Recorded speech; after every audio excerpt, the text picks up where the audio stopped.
E aí, pessoal, sejam bem-vindos mais uma vez a um podcast. Dessa vez eu tenho um privilégio incrível de entrevistar uma super profissional, a Lu Monteiro. A Lu Monteiro, ela é empresária, ela é coach financeira, ela trabalha no mercado financeiro como analista, como investidora, como um monte de coisa aqui também.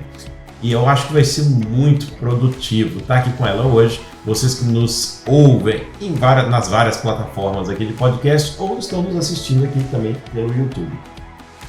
Minha querida Lu Monteiro, é um prazer imenso recebê-la aqui hoje. Obrigado.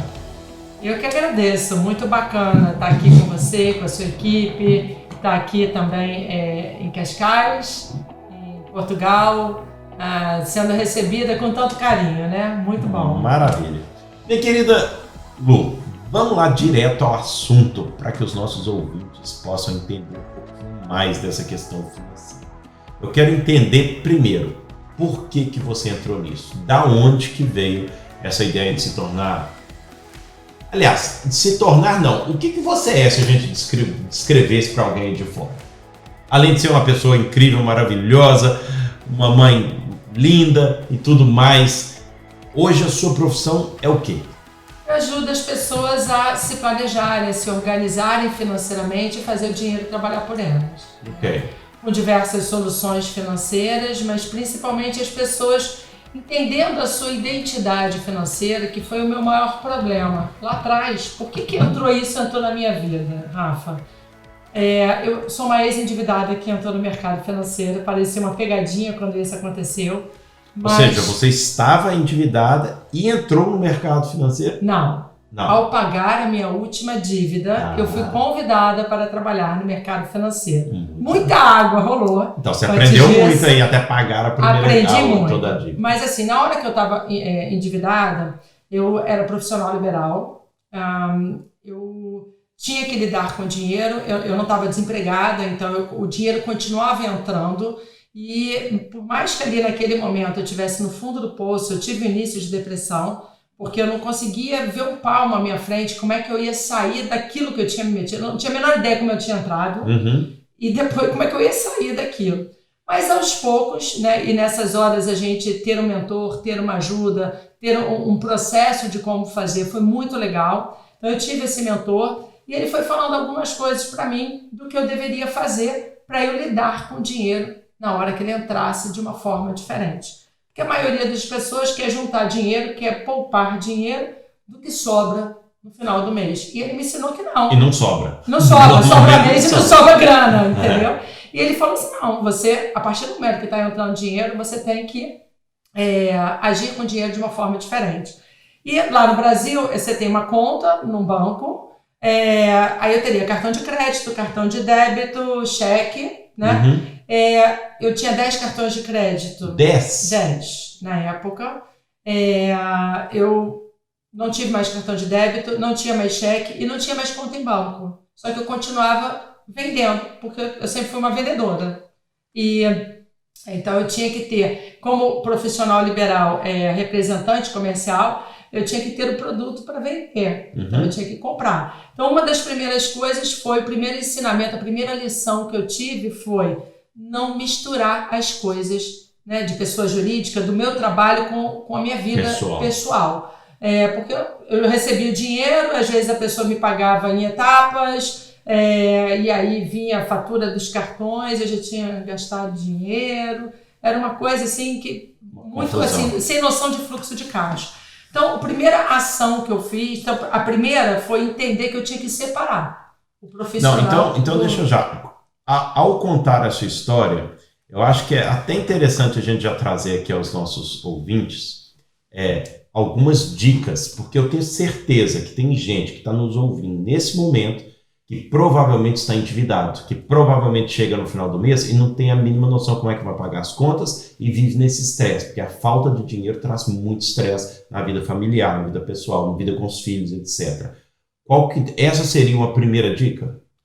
Sim. Ou seja, para a pessoa já começar a aplicar isso que você está ensinando, ou seja, a sua forma como você saiu das dívidas, a gente puder trazer isso no mundo e trazer um ensinamento para essas pessoas. Então, esse meu mentor, ele disse uma coisa muito bizarra, que eu tinha que aprender a doar e poupar.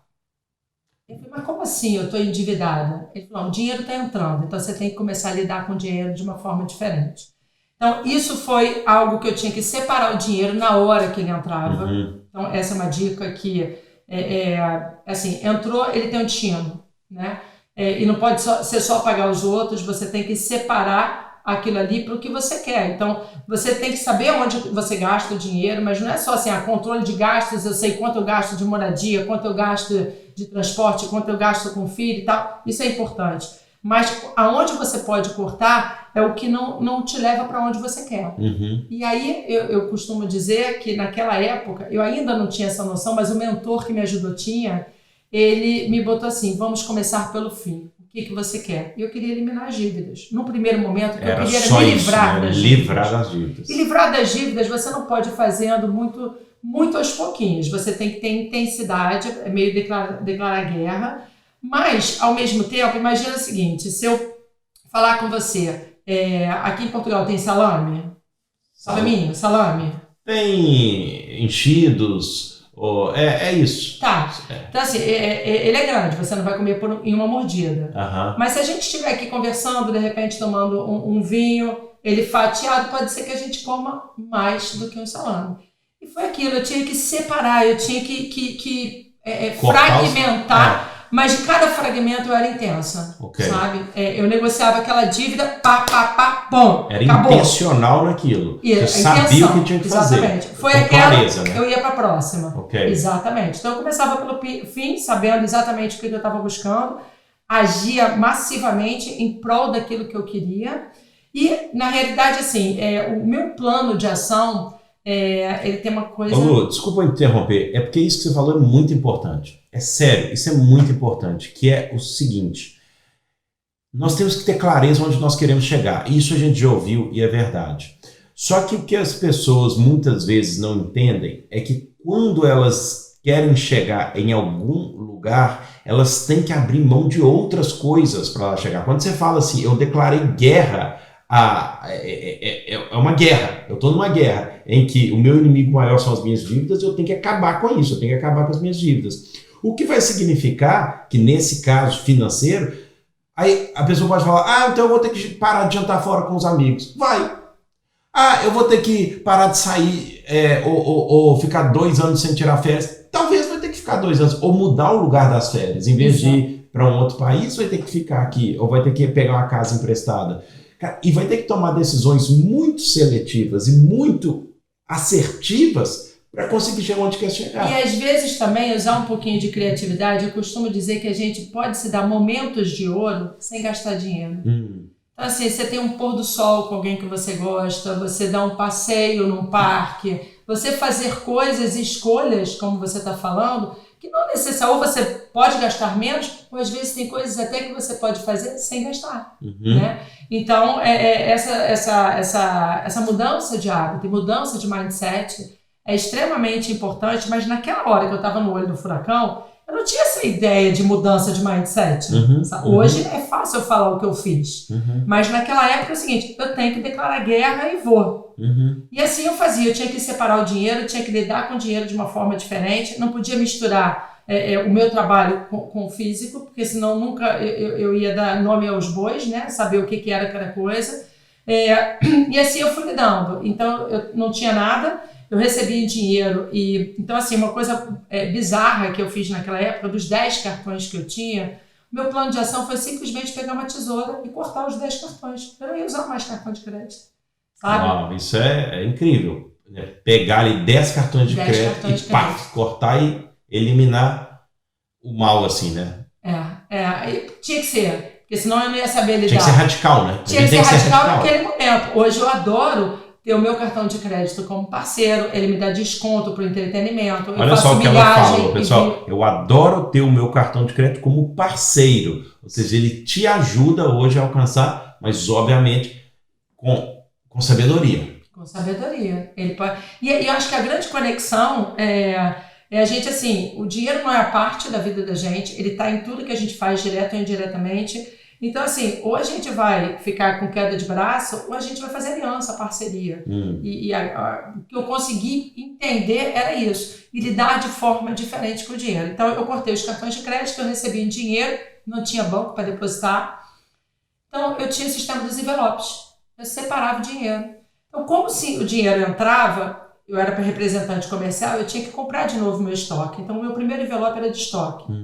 O segundo era de dívida, porque eu tinha que botar a dívida para pagar, mas fatiando salame. Eu não ia conseguir pagar todas as dívidas. Então, era o envelope daquela dívida daquele momento. E depois, os outros 3 envelopes eram doar, poupar e gastar. Quando meu mentor disse para mim que eu tinha que doar e poupar mesmo endividado, eu falei, tá louco. Tá louco, né? Tá louco, peruana, batatinha, a gente fala assim lá no Brasil. Mas eu não tinha nada a perder, né? Acho que pior do que estava, eu não podia ficar, eu resolvi fazer. E hoje eu entendo que o verdadeiro fluxo do dinheiro não é gastar, não é dever, né? É você poder multiplicar e compartilhar.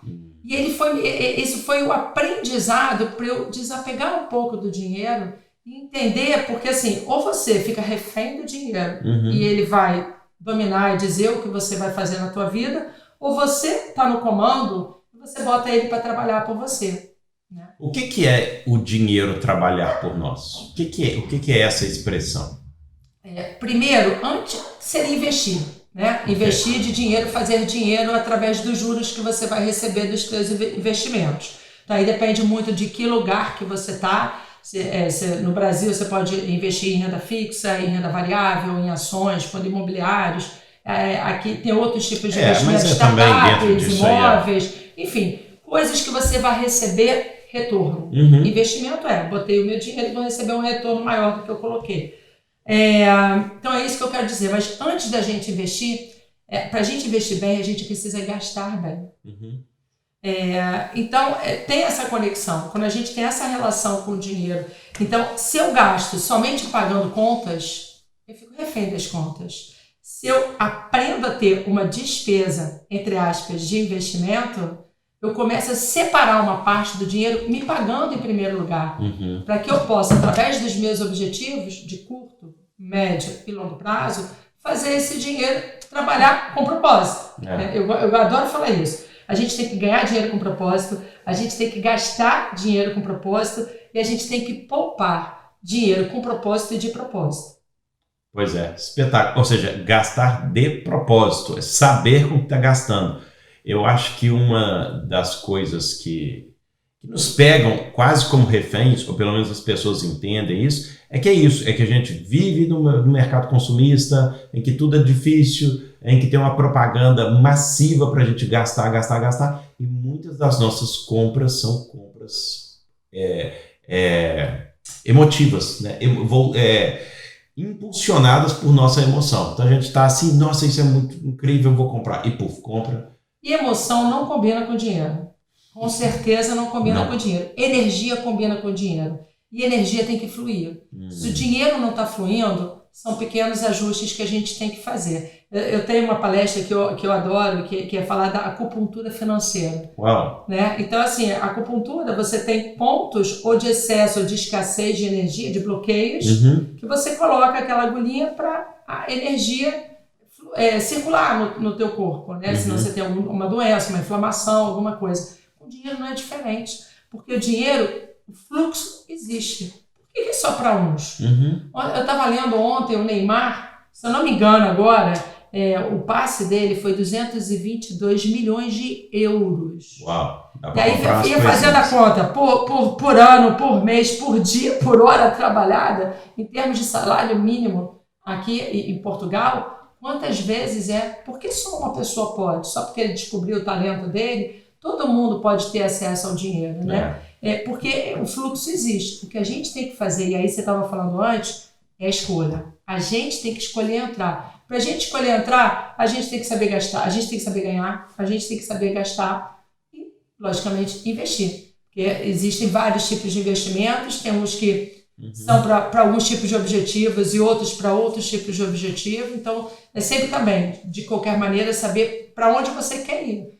Então, por exemplo, no Brasil, se você vai fazer uma coisa por longo prazo, é totalmente diferente de você fazer uma coisa de curto prazo.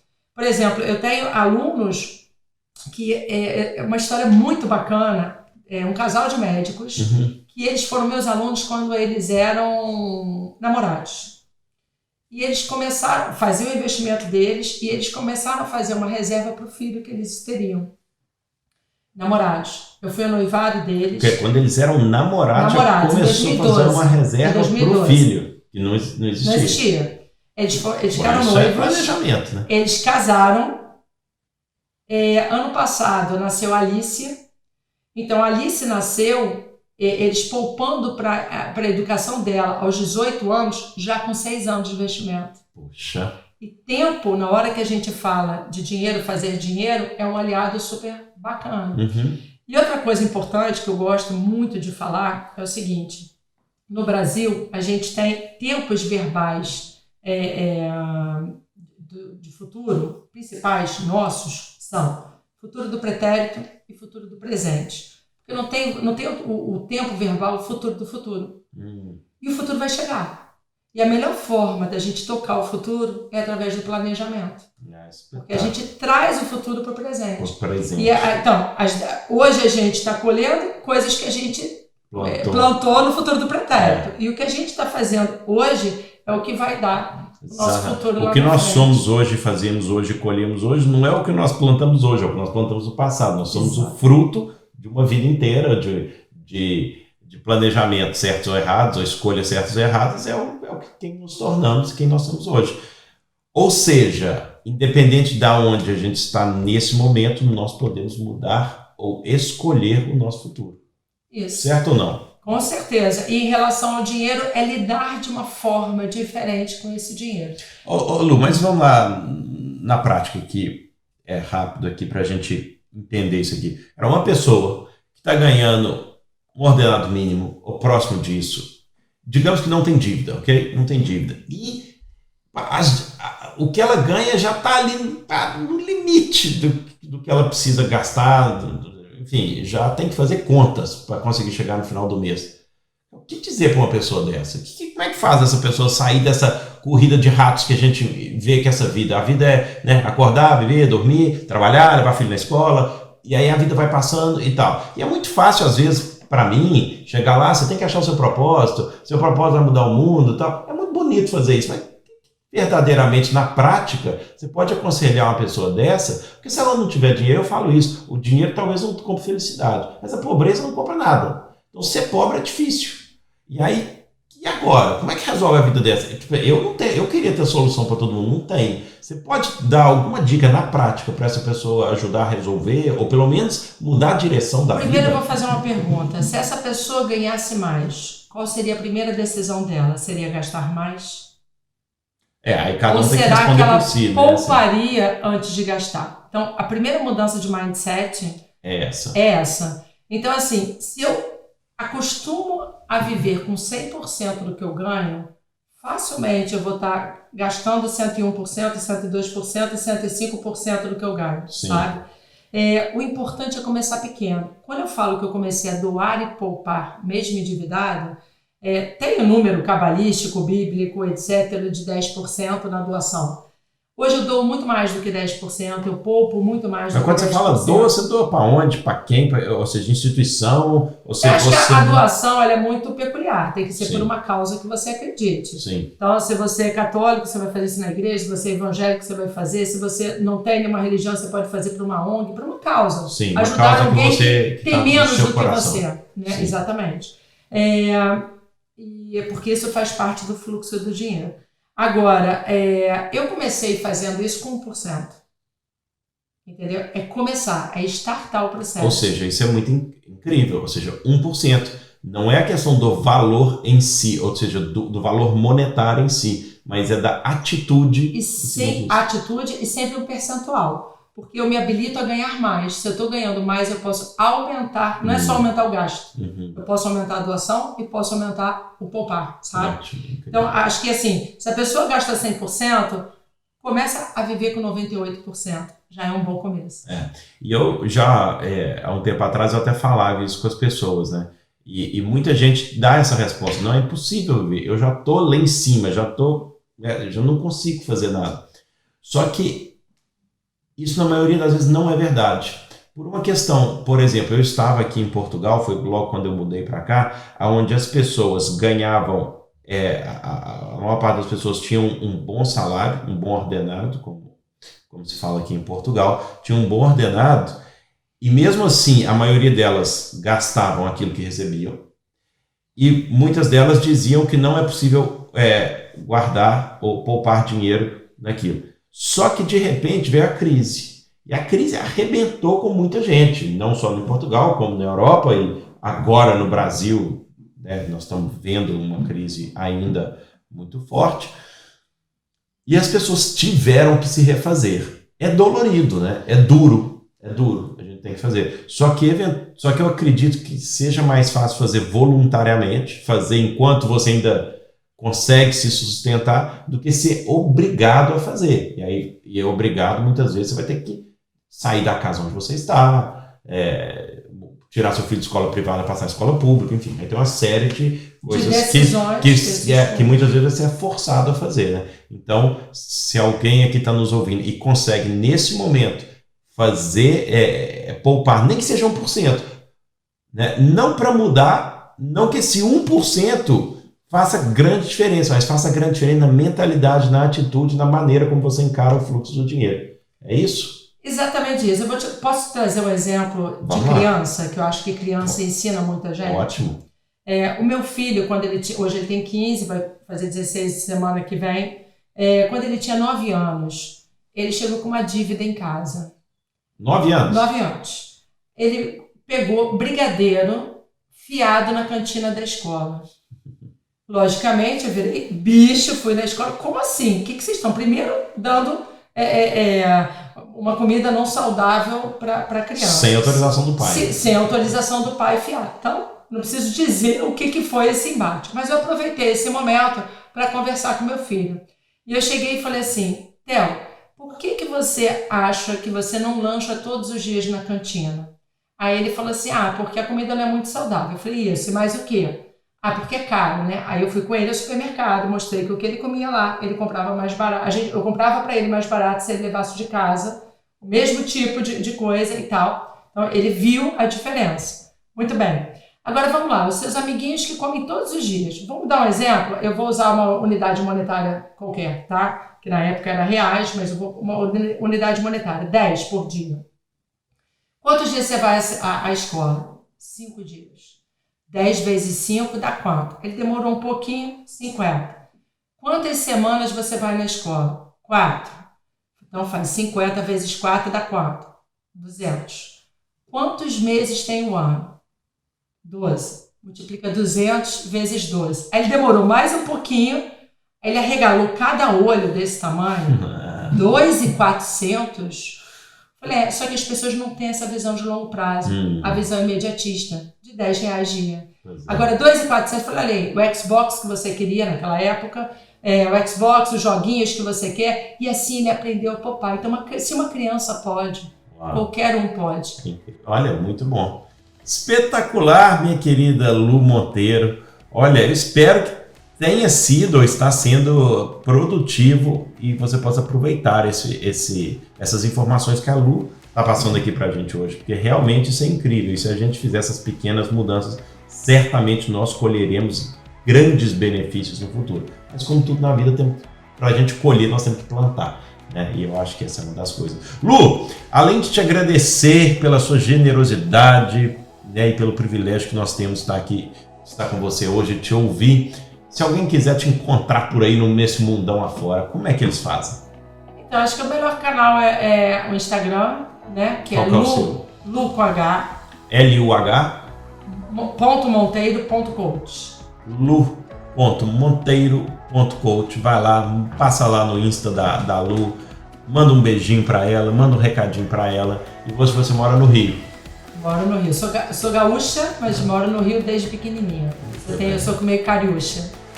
Obrigado, Lu, foi incrível, obrigado por tudo. Espero ver você mais vezes aqui em Portugal e mais vezes aqui no nosso podcast para a gente trazer esse assunto que é interessante sobre educação financeira.